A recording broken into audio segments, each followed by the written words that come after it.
Hello, the team consists of Kevin, Melanie, Jailin, and myself, and we will talk about our persuasion guide. And persuade means convince to make a person accept an idea being proposed. Before we start, we must take into account the weakness of the counterparty in order to convince him more easy.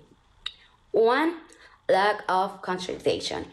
If the person is distracted and unable to concentrate, we act be establishing trust and interest. 2. Doesn't know how to say no. We will offer you words of persuasion, and if the person has this weakness, and we can easily persuade him or her. 3. Conformist. It's a conformist. It is obvious that he has no interest, and in more and will agree to the selected thing. 4. Insecurity. Make him think that what you want is the best option. He won't want the risk talking another option.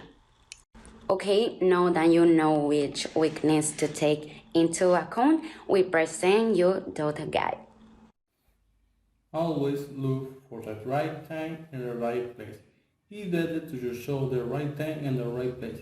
Convince at a time when you think the other person distracted, in a bad mood, or in a hurry does not help. It's good to show the right time and the right place for you and another person.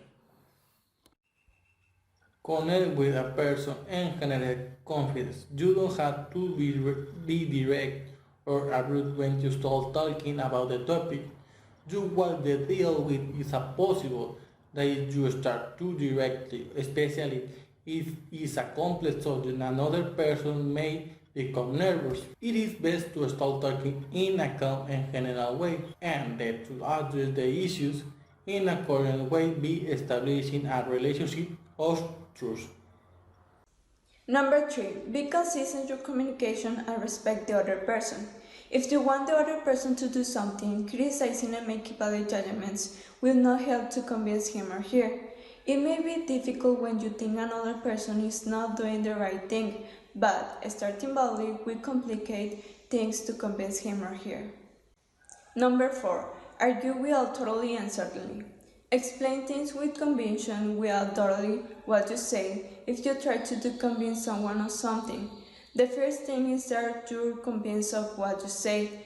From then on, what you say will always be more reliable. Number 5. Be clear on what you want and create a bond. Often things do not work out well because you didn't not specify what you wanted someone for. After you have started your reasons, you address the issue directly and concretely.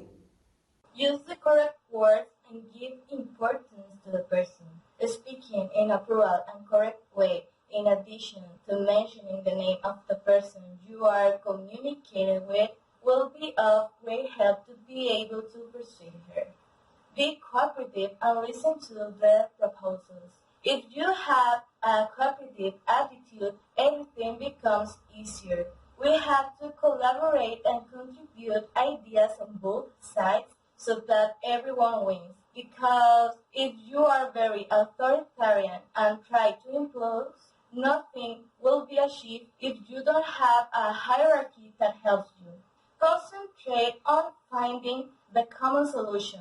Limit the options. If we want to get a good answer, we must achieve a mutual agreement exchange and be a little flexible if the other person doesn't agree on everything. It's also important to limit options because people find it difficult to make a decision if they have to choose between a large number of options.